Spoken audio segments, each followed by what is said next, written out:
সন্তানদের পরিচর্যায় মনোযোগ দিতে হয়। এ কারণে অনেক নারী লেখাপড়া বাদ দিয়ে দেন। তবে ১৯ সন্তানের মা হয়েও ডক্টরেট ডিগ্রি অর্জন করে তাক লাগিয়ে দিয়েছেন এক নারী। হামদা আল রুয়াইলি নামের ওই মুসলিম নারী ১০ ছেলে ও ৯ মেয়ে সন্তানের জননী। তিনি সৌদি আরবের বাসিন্দা। সংবাদ মাধ্যম গালফ নিউজ জানিয়েছে, সন্তানদের দেখাশোনা, কাজ এবং পড়াশোনা একইভাবে চালিয়ে গেছেন তিনি।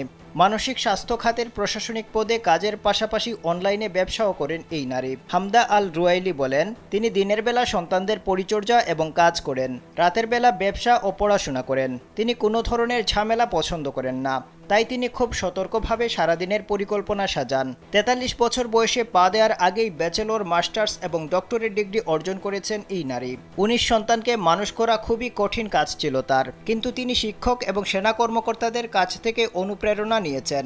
হামদা বলেন, এত সন্তান বড় করার ক্ষেত্রে তার রোল মডেল হলেন সেই শিক্ষক যিনি শিক্ষার্থী ভর্তি ক্লাস পরিচালনা করেন এবং সামরিক অফিসার যারা বিপুল সেনাকে নিয়ন্ত্রণ করেন।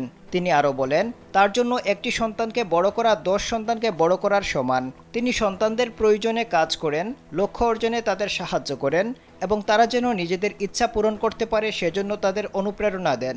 হামদা জানিয়েছেন, তার সন্তানরাও পড়ালেখায় বেশ ভালো। তার এক মেয়ে এতটাই মেধাবী, কিং আব্দুল আজিজ সেন্টার তার পড়ালেখার খরচ বহন করে।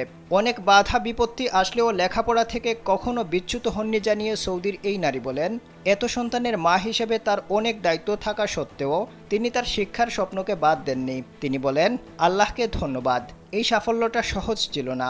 এটি পরিকল্পনা, পরিবারের সমর্থন এবং আল্লাহর রহমত।